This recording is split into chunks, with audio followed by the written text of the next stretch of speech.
पुरुष हो, प्रारब्ध हो या पृथ्वी, जो जन्म लेता है वो अंत पाता है। पर कोई है जो अंत की महाप्रलय से पहले नए आरंभ के लिए बचा लेता है सृष्टि का बीज। काशी। ओम नमः शिवाय।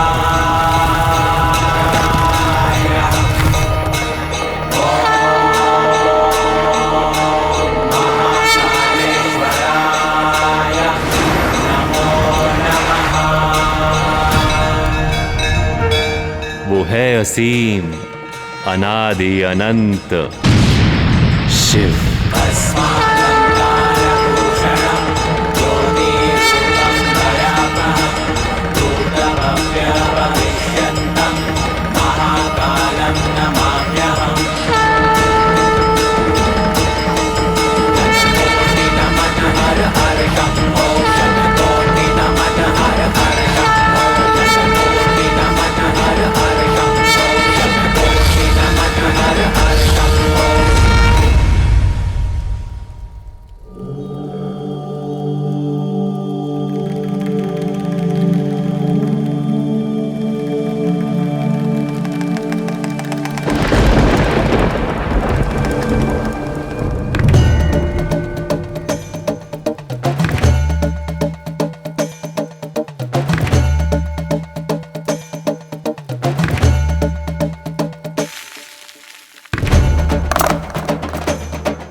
स्थले गलेव लम्ब्य लम्बितां भुजङ्गतुङ्गमालिकां डमड्डमड्डमड्डमानिनादवड्डमर्वयं चकार चण्डताण्डवं तनोतु नः शिवा शिवम्।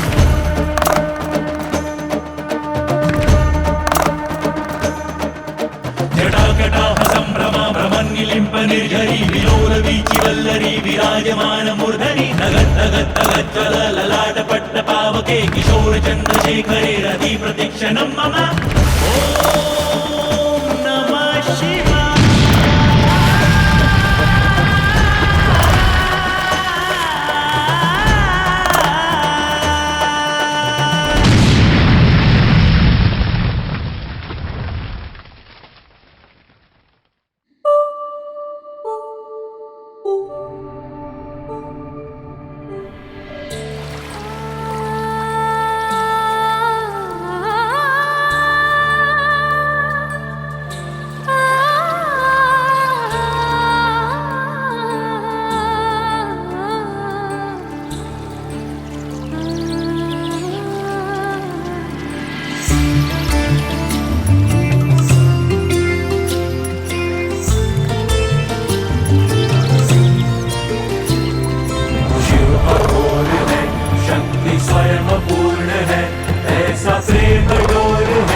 सृष्टि और समय को संवारते संवारते स्वयं बिखर जाना आवश्यक है।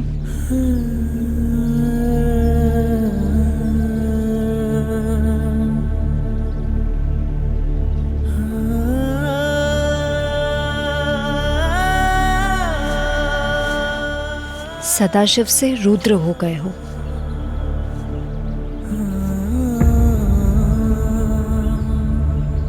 तो रुद्र से फिर शिव बनाने के लिए शक्ति है ना।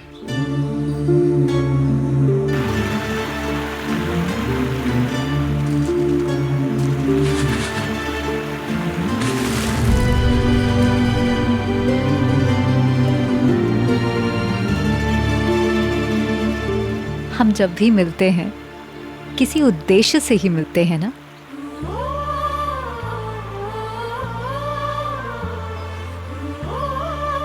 अपनी शक्ति को बुलाने का कारण केवल बिखरे केश संवारना तो नहीं हो सकता ना।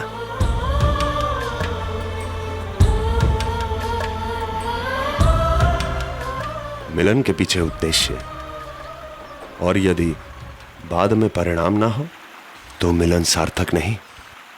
अर्थात जो मैंने प्रारंभ में सोचा था वही उचित है। जो सब बिखरा हुआ है उसे संवारना है।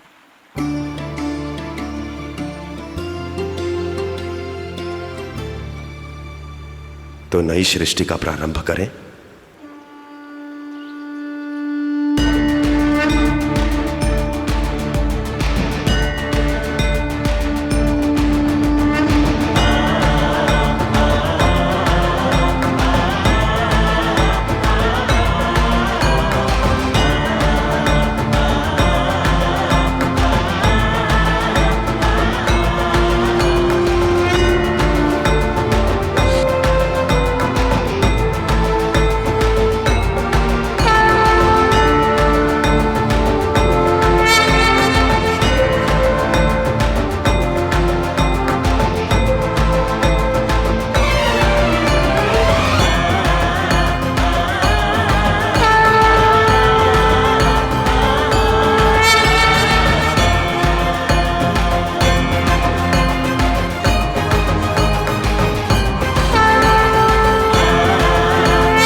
आप इस संपूर्ण विश्व की रचना करेंगे। रचना ही ब्रह्म है, इसलिए आपको ब्रह्मा पुकारा जाएगा और आप रचयिता से भी अधिक बड़ा उत्तरदायित्व लेंगे। इस संपूर्ण विश्व का संचालन करेंगे आप, विष्णु।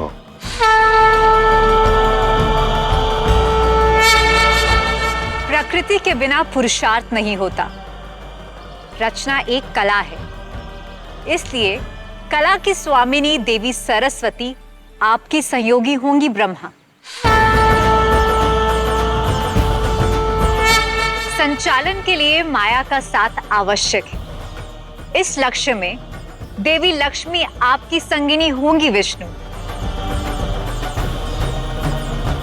और सदा स्मरण रखिएगा, रचयिता और संचालक इन दोनों की भावना में उपकार होना चाहिए, अहंकार नहीं।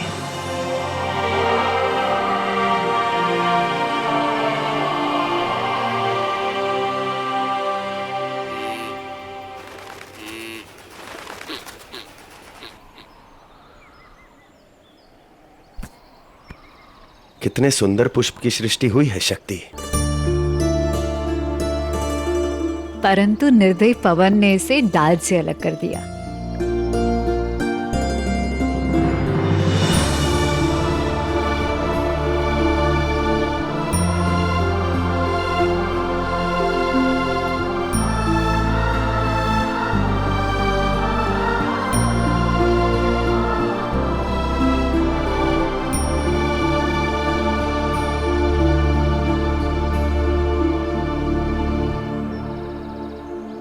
फल की नींव को रखकर पुष्प को डाल से अलग होना होता है।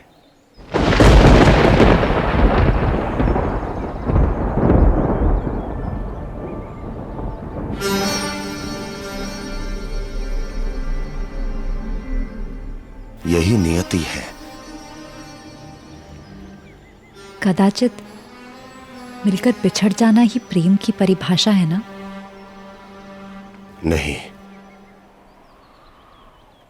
फिर से मिलन की प्रतीक्षा करना, यही प्रेम की आशा है।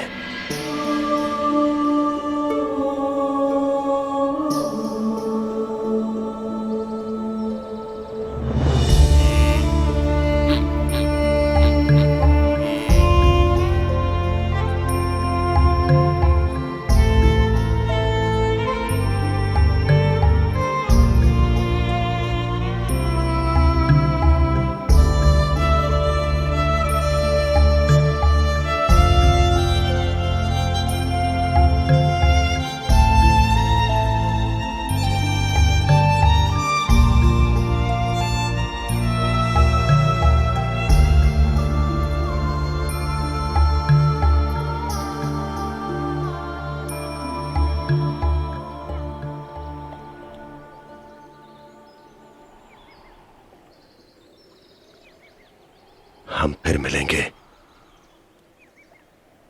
जब आरंभ का कर्तव्य पुनः पुकारेगा। यह आवश्यक तो नहीं कि निर्माण उद्देश्य हो। कभी कभी विध्वंस रोकने के लिए भी मिलन होता है। तो क्या मेरा प्रेम इस मिलन की प्रतीक्षा करेगा?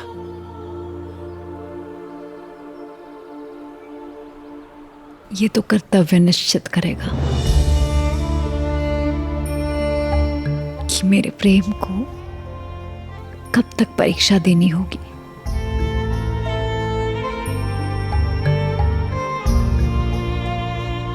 तो कदाचित इस बार कोई परीक्षा ना हो।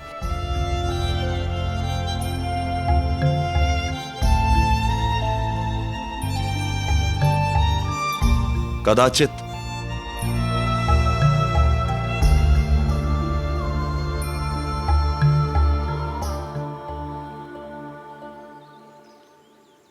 इस बार प्रतीक्षा पूर्ण हो।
अपना कर्तव्य पूर्ण कर हर बार की तरह शक्ति प्रकृति में लौट गई।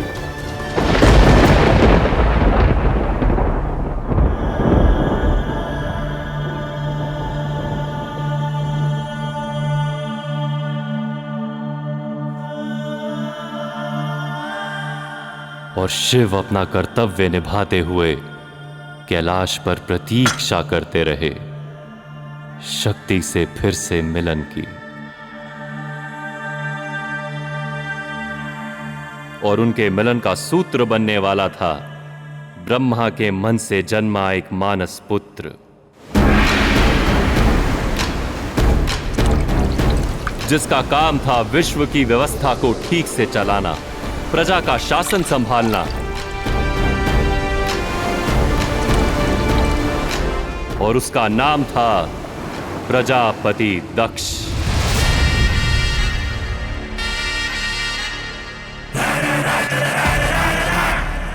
सर्वशास्त्र तत्त्वज्ञः सर्ववेद विद्वान्वरः पारगः सर्वविद्यानां दक्षो नाम प्रजापतिः।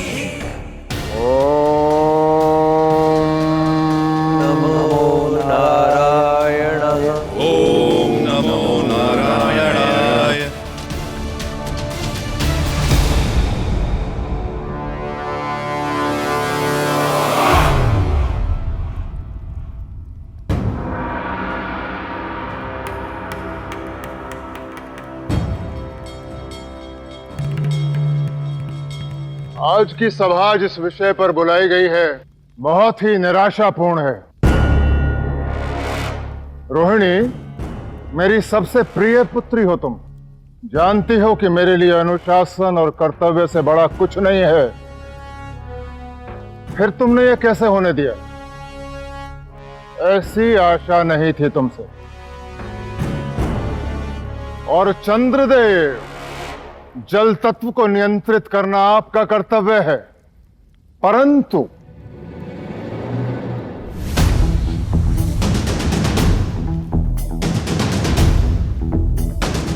जल असंतुलित हुआ, संसार में कहीं बाढ़ आई तो कहीं अकाल पड़ा, और ऐसा इसलिए हुआ कि आप पृथ्वी के चारों ओर भ्रमण करना छोड़ एक ही नक्षत्र में रुके रहे, रोहिणी नक्षत्र में। ऐसा क्यों हुआ, इसका कोई स्पष्टीकरण? मैं क्षमा चाहता हूं प्रजापति,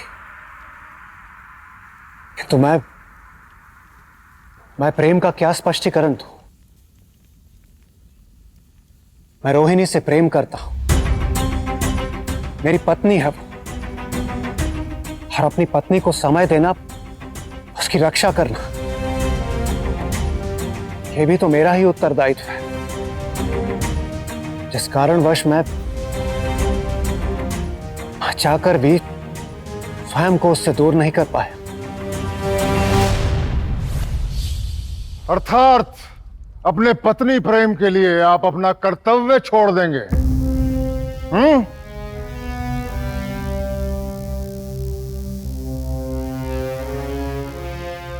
देवराजेंद्र, इस विषय में आपका क्या मत है?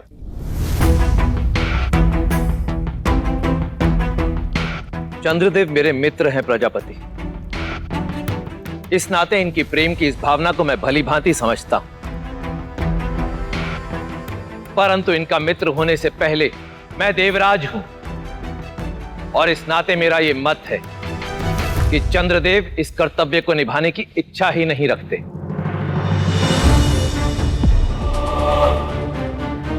इसलिए मेरा यह प्रस्ताव है प्रजापति कि इस कर्तव्य को निभाने के लिए हमें कोई अन्य विकल्प खोजना होगा। चमत्कार!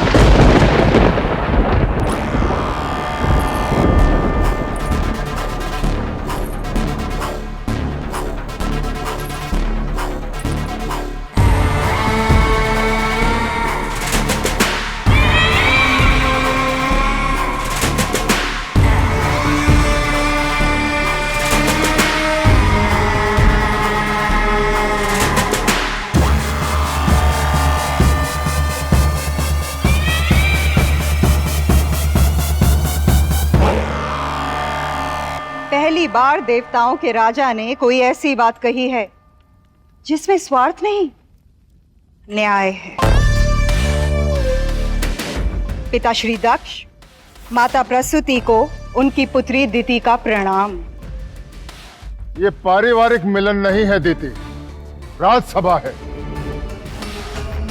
चंद्रदेव ने जिस महानता से अपना कर्तव्य पालन किया है, उससे असुर लोक को भी हानि पहुंची है प्रजापति, और इसलिए पहली बार मैं इस दंभी परंतु भोले इंद्र से सहमत भी हूं कि सारी शक्ति सदा ही देवताओं को क्यों, सूर्य भी उनके पास और चंद्रमा भी उनके पास।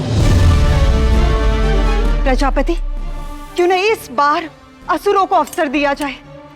समय आ गया है कि इस चंद्र से उसकी शक्ति छीन ली जाए और वो शक्ति हमें दे दी जाए। क्षमा करे दैत्य माता, परंतु अधिकार और शक्ति कर्म से अर्जित की जाती है, इस प्रकार छल से या भिक्षा मांगकर नहीं मिलती।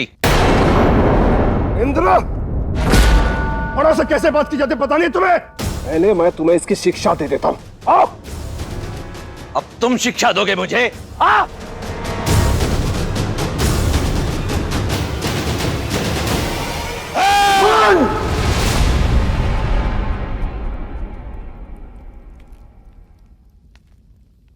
ये मेरी सभा है, यहाँ का अपना एक अनुशासन है,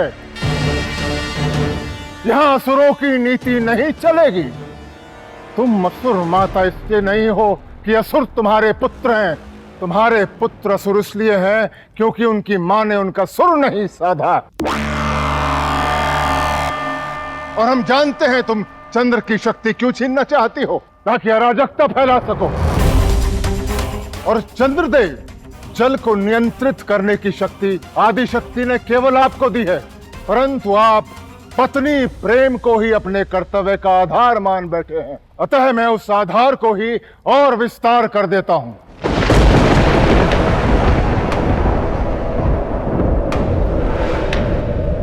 पृथ्वी की परिक्रमा के आपके मार्ग में 27 नक्षत्र आते हैं, जिसकी स्वामिनी मेरी 27 पुत्रियां हैं। उन्हीं में से एक रोहिणी आपकी पत्नी है।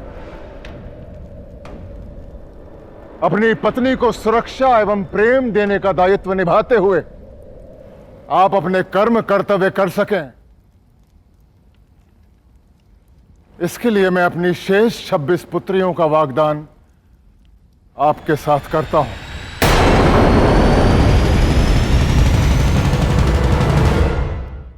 प्रजापति, ये कैसा न्याय है? मैं तो केवल रोहिणी से प्रेम करता हूं। प्रेम कर्तव्य पालन में कभी भी बाधा नहीं बन सकता, न आपका अपनी पत्नी के लिए, न मेरा अपनी पुत्री के लिए।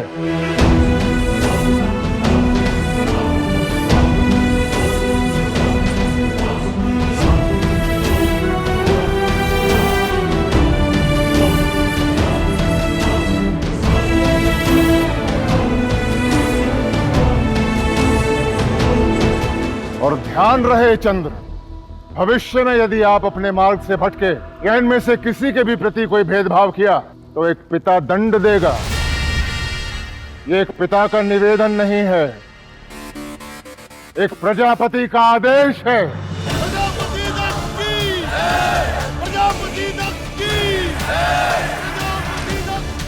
तुम्हें भी उत्तर मिल गया होगा दिति। धन्यवाद।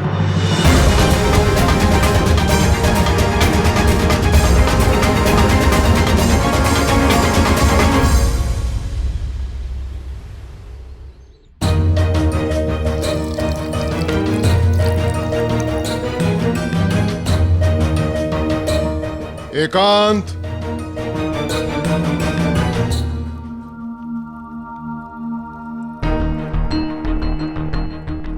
पुत्रियों का विवाह है दक्ष, और चंद्र भी योग्य ही है।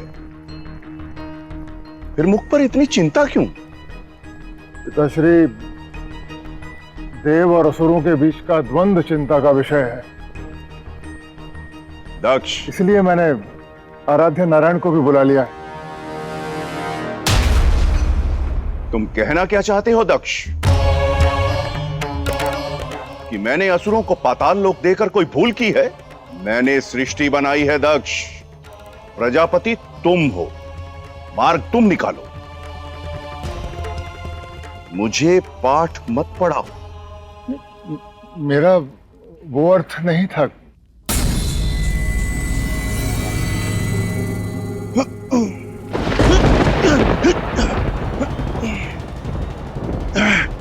परमपिता, क्या हुआ? आप स्वस्थ तो हैं? विचित्र सा अनुभव हो रहा है शीश में।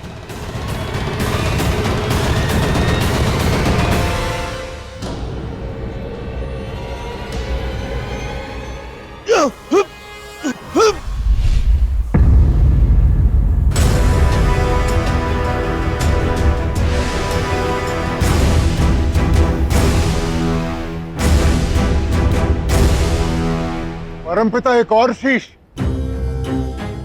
एक नए शीश का आगमन। मेरे पास इतना ज्ञान है कि 4 शीश में भी नहीं समा पा रहा। इसीलिए ये एक और शीश उत्कर्ष हुआ है।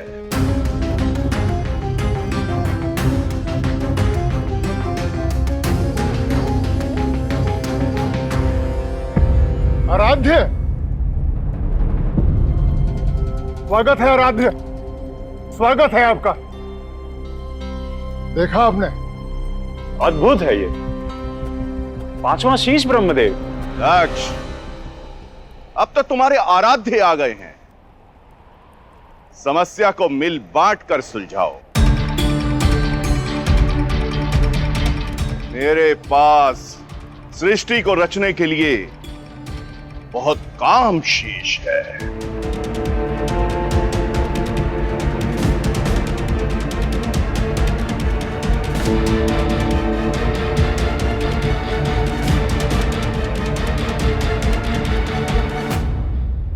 जब भी देव और असुर संग आते हैं, क्लेश होता है। इसलिए मैंने उन्हें विवाह में आमंत्रित भी नहीं किया। तुम्हारा ये त्याग हमेशा स्मरण रहेगा दक्ष। असुर माता दिति को नियंत्रण में रखना होगा। तुम स्वयं जाकर शिव को भी निमंत्रण दो।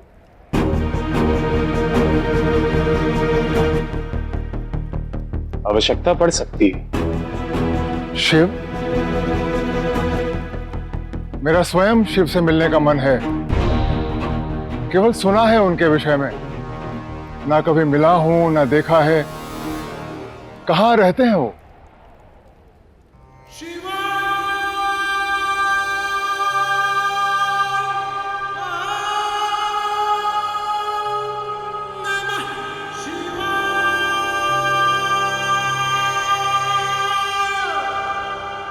भोर से सांझ होने को आई, पर्वत चढ़ते चढ़ते। कहां रहते हैं तुम्हारे शिव? नहीं, कहीं गुफाओं में।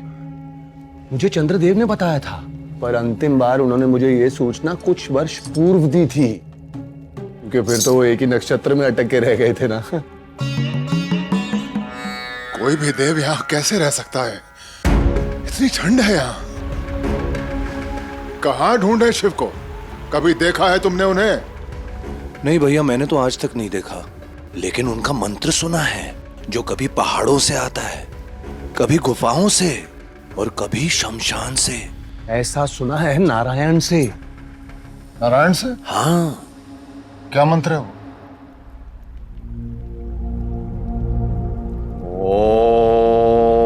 ओम नमः शिवाय।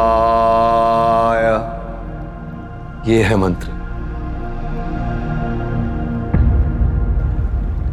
मैं जानता हूं कि आपके आराध्य नारायण हैं, मेरे भी, परंतु शिव से मिलन करना है तो शिव मंत्र का जाप करना होगा ना। ये मैं नहीं कह रहा भैया, ऐसा सुना है मैंने नारायण से। ओम नमः शिवाय।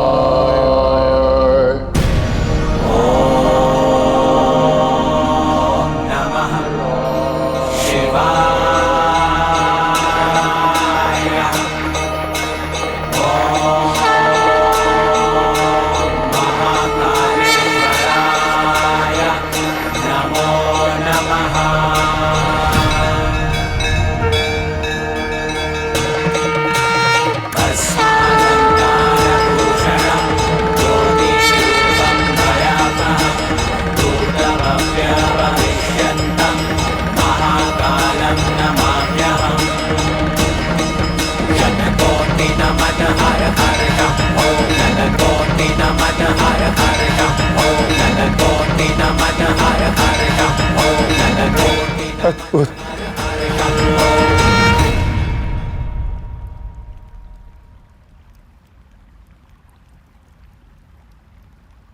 प्रणाम देव। कौन है आप? मैं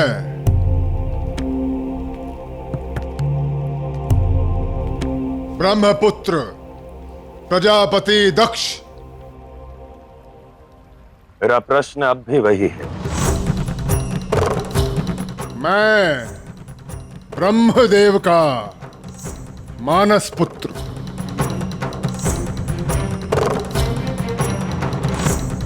आप समझे नहीं प्रजापति दक्ष।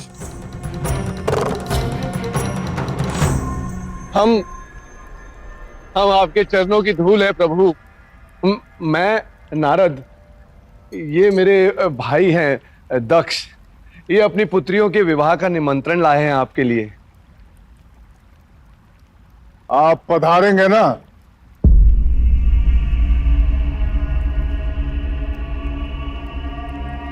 मैं केवल उद्देश्य से आता हूं, निमंत्रण से नहीं। नम्रता पूर्वक जाके दे दीजिए भैया।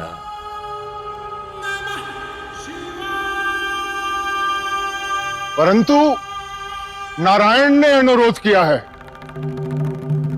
मैं स्वयं आया हूं निमंत्रण देने। जब मैं पुकारेगा मैं आऊंगा।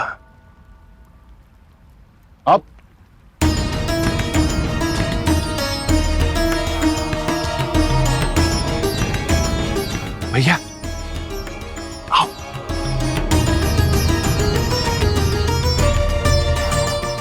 ध्यान में चले गए, आओ आओ।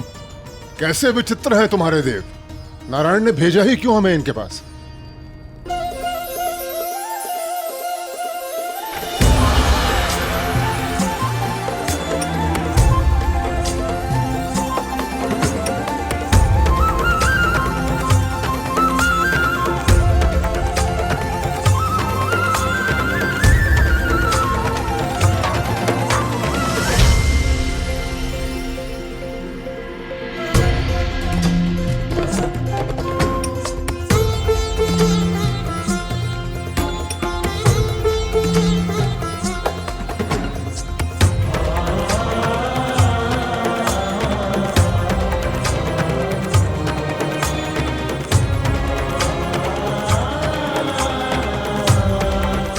देखा जाए तो दक्ष भैया की अन्य 26 पुत्रियां भी कितनी सुंदर है ना? तात्पर्य क्या है आपका देवर्षि? चंद्रदेव, यदि आपके व्यक्तिगत पक्ष से देखा जाए तो आपके साथ बहुत बड़ा अत्याचार हुआ है। मतलब पूरा माह आप एक के बाद एक नक्षत्र में चलते रहेंगे और उसके बाद केवल एक दिन का अवकाश कम है।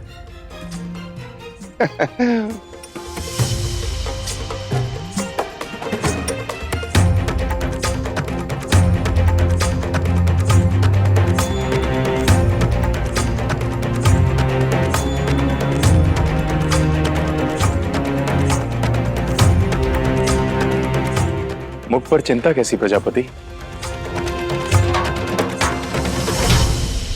माता आ चुकी हैं, परंतु परमपिता अभी तक नहीं आए हैं।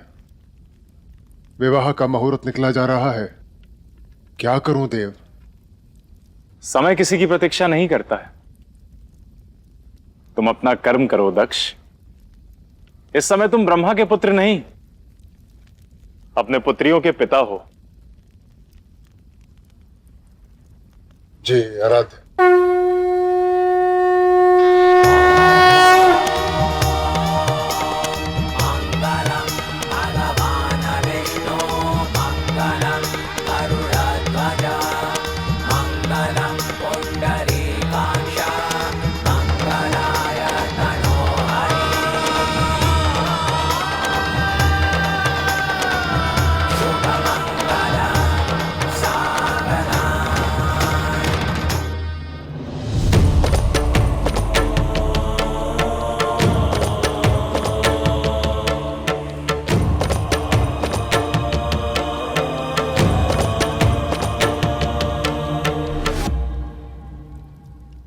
अद्भुत।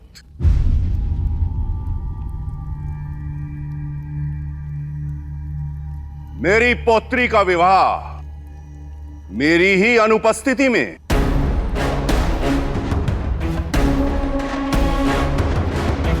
प्रणाम परमपिता। आप ही की प्रतीक्षा कर रहा था, परंतु प्रतीक्षा नहीं कर पाए। सुझाव मेरा था ब्रह्मदेव।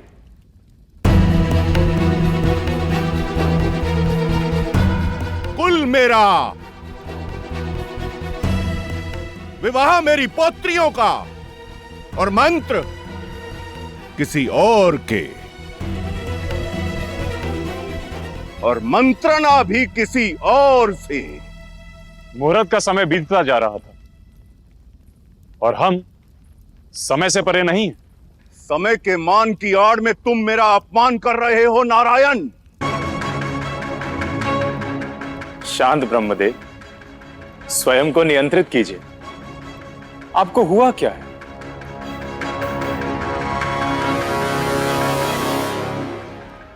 जब से आपका 5वां शीश आया है, आप में इतना क्रोध क्यों?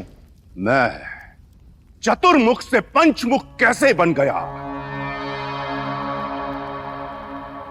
यही ईर्ष्या है तुम्हारी। परमपिता, आपकी पुत्रियों का विवाह है, क्रोधित ना हो। इतने अतिथिगण हैं यहाँ, आइए। मेरे क्रोध पर लज्जा और विष्णु के षड्यंत्र का सम्मान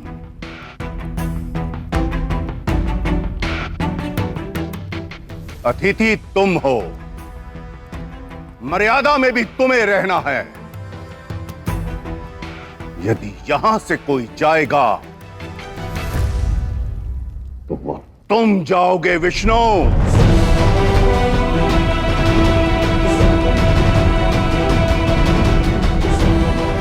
ठीक है देवी।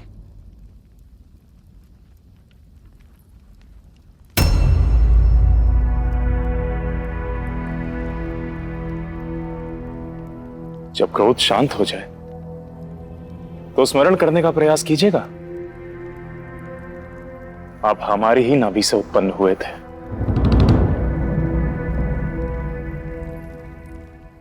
रुक जाओ विष्णु, तुम मुझे अपनी नाभि से उत्पन्न करोगे?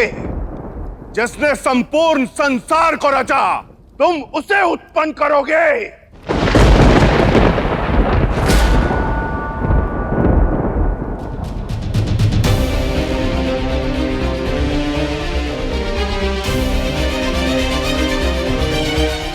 अब सिद्ध हो ही जाए विष्णु कि कौन बड़ा है।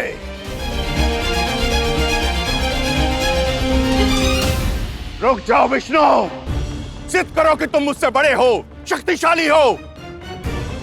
तुम्हें मुझसे युद्ध करना होगा।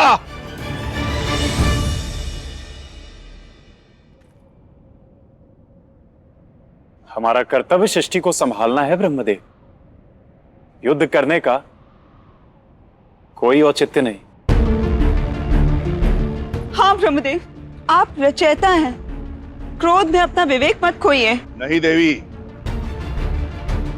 इस विष्णु को लगता है कि यही सब कुछ है। तुमने सारे संसार को जता कर रखा है कि तुम सबसे बड़े हो, श्रेष्ठ हो। परंतु विष्णु, आज मैं तुम्हारा भ्रम चूर चूर कर दूंगा। सावधान विष्णु! पशुपात अस्त्र।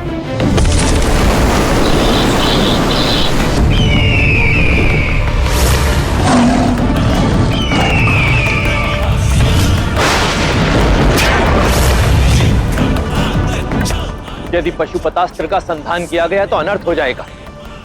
इसमें संसार के प्रत्येक जीव की शक्ति है। समय आ गया है रचयिता को उसकी सीमा समझाने का।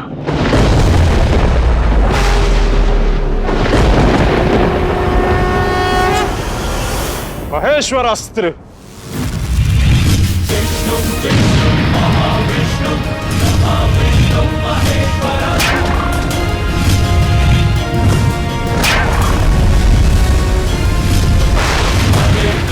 यदि आज ये अस्त्र टकरा गए तो सृष्टि का अंत इसी क्षण निश्चित है।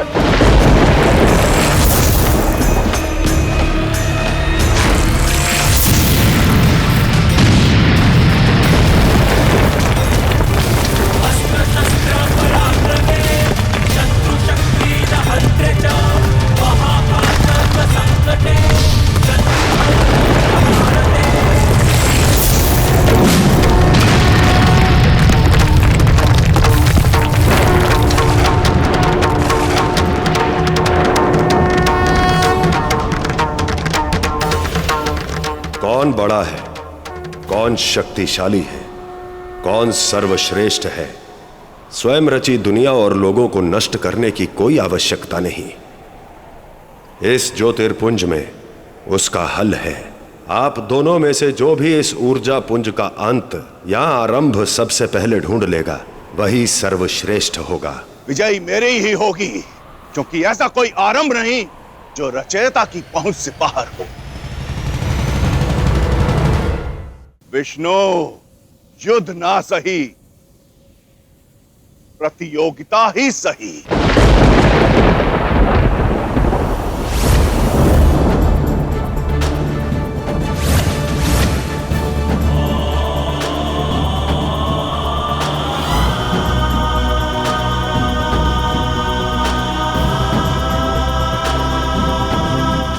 कहां से आ रहा है ये पुंज?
मैं केत थी।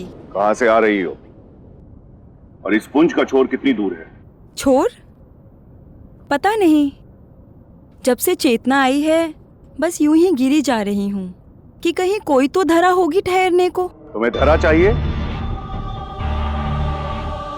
मैं दे सकता हूं। कैसे? यदि तुम मेरा सहयोग करोगी तो मैं तुम्हें ठहरने का स्थान दे सकता हूं।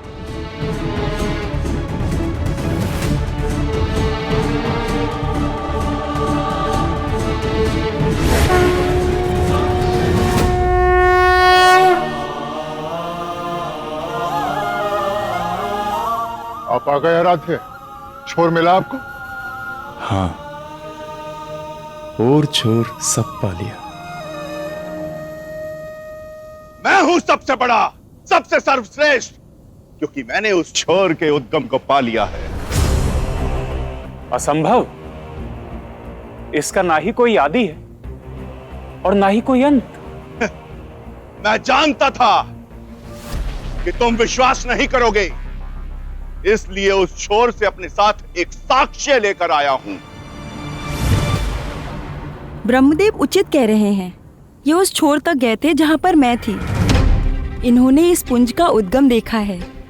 क्यों? सिद्ध हो गया ना सबके सामने, मैंने इस छोर के उद्गम को पा लिया है। और वो उद्गम कहां था ब्रह्मदेव? कैसा दिखता था? क्या रंग, क्या आकार था उसका?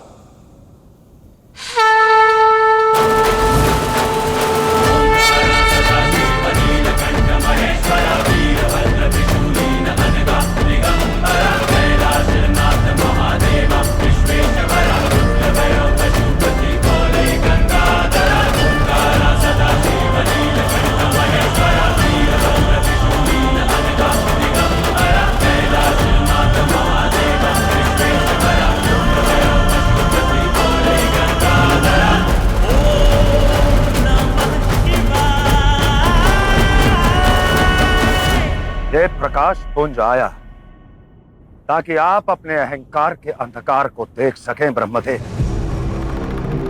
परंतु आप देख नहीं पाए। अपितु असत्य का अंधकार फैला रहे हैं। मैं असत्य कह रहा हूं? क्या ये केतकी असत्य कह रही है? क्या ये मेरा 5वां शीश ये भी असत्य है? क्या यहां किसी देव को 5 शीश मिले हैं? नहीं, केवल मुझे मिले हैं। आपके 4 सिर ज्ञान, बुद्धि, चेतना और रचना थे ब्रह्मदेव, किंतु ये 5वां सिर केवल अहंकार है ब्रह्मदेव। और अहंकार सबसे पहले ज्ञान को भ्रष्ट करता है, बुद्धि को नष्ट करता है, चेतना को लुप्त करता है और रचना को ध्वस्त। और ये दिखने लगा है ब्रह्मदेव। आपने तो केतकी में भी असत्य का अंधकार फैला दिया। इसलिए आपके इस 5वें सिर को आपसे दूर करना होगा।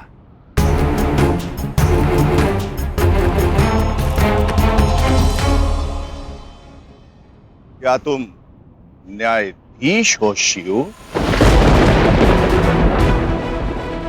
यह देवों की सभा है। अब एक कुपीनधारी आघोरी आकर मुझे समझाएगा, ब्रह्मा को समझाएगा सत्य के विषय में। मुझे मेरा कर्तव्य मत सिखाओ शिव। मैं कर्तव्य सिखाने नहीं, अपना कर्तव्य निभाने आया हूं, जो है अहंकार का नाश। जब जब अहंकार इस संसार में शीश उठाएगा, सृष्टि को भ्रष्ट करेगा, तब तब मैं आऊंगा और करूंगा शुद्धि।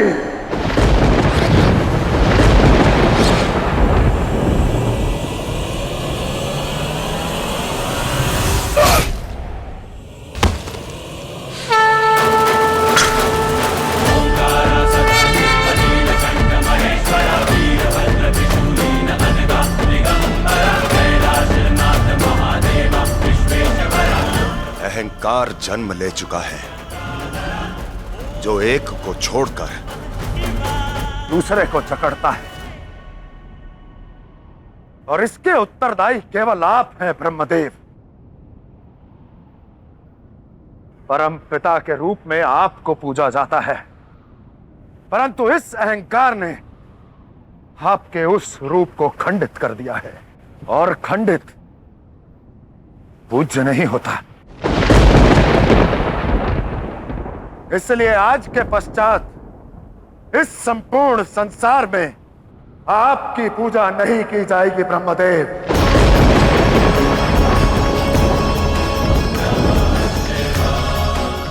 और केतकी, तुम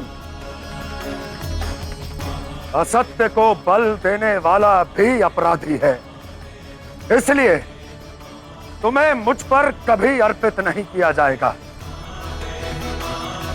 जो बताएगा इस संसार को बुराई को जन्म देने वाला और उसे बढ़ावा देने वाला, दोनों दंड के अधिकारी होंगे।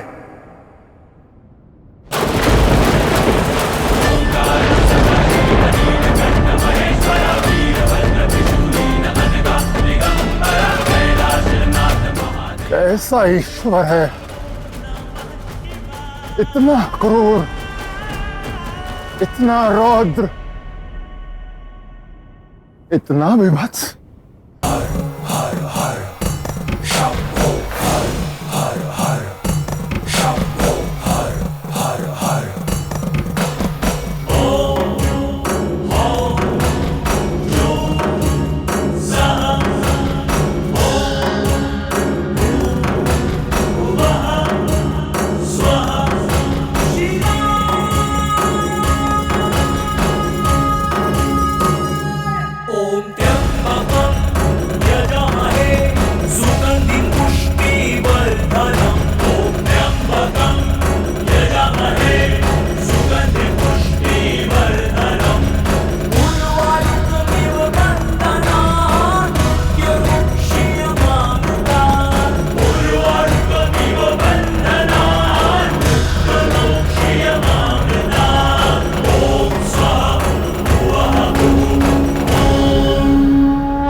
अशांत क्यों है शिव?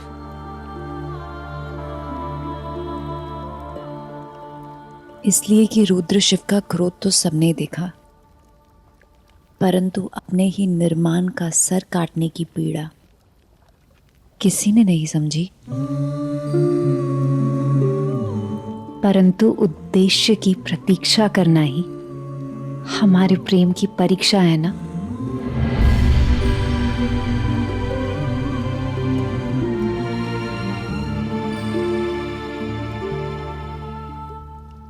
कठिन है शक्ति, फिर से नए प्रारंभ की प्रतीक्षा करना बहुत कठिन है। मैंने कहा था ना, मिलन के लिए आरंभ आवश्यक नहीं, कभी कभी विध्वंस भी उद्देश्य बन सकता है।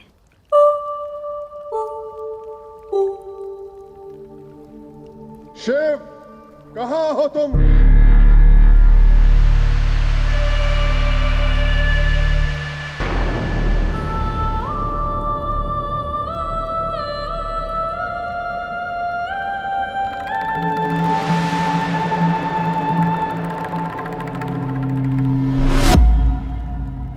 शिव, कहां हो तुम? सामने आओ, अरे सामने आओ। शिव,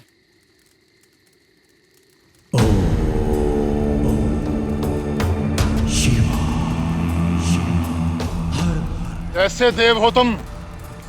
कौन तुम्हें ईश्वर कह सकता है?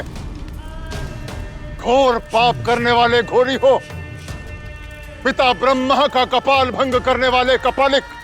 ब्रह्मदेव तो पिता हैं सबके, उनके साथ जो हुआ वो अन्याय था।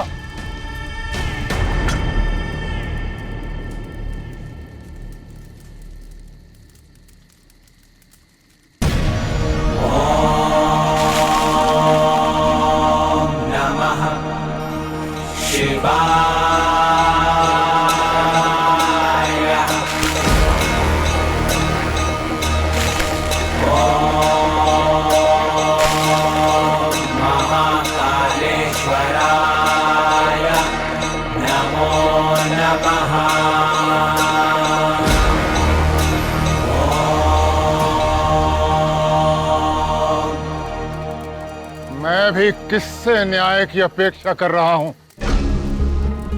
संसार शमशान जाने के पश्चात स्नान करता है और तुम स्नान के पश्चात स्वयं को शमशान की इस भस्म से मलिन कर रहे हो। जैसा तुम्हारा जीवन वैसा ही न्याय भी मलिन है इस भस्म की तरह।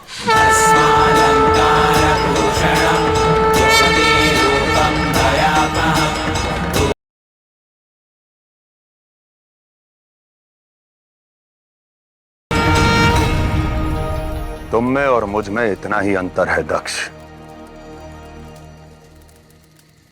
जहां तुम खड़े हो तुम्हें केवल मलिनता दिख रही है, परंतु मेरी दृष्टि में यही शुद्धि है। तुम्हें इस शमशान में जीवन का अंत दिख रहा है, परंतु मुझे मुक्ति का आरंभ। यहां सब मुक्त होते हैं, देह दुख से, मन अहंकार से, आत्मा बंधनों से। इसलिए ये पूज्य है, स्तुति योग्य है। अब समझ आ रहा है, अहंकार पिता ब्रह्मा को नहीं हुआ था, भ्रमित ये संसार हुआ है और इस भ्रम को तुमने उत्पन्न किया है। तुम सबसे बड़े अपराधी हो जो जन्म देने वाले को अपूजनीय घोषित कर अंत देने वाली इस भस्म को पूजनीय बता रहे हो। और तुम्हें भी अवसर नहीं, दंड दिया जाएगा। मैं प्रजापति दक्ष अपने पिता के शीश की सौगंध लेता हूं कि जैसे तुमने मेरे पिता को शीशहीन किया, मैं इस संसार को शिवहीन कर दूंगा, शिवहीन कर दूंगा, शिवहीन कर दूंगा।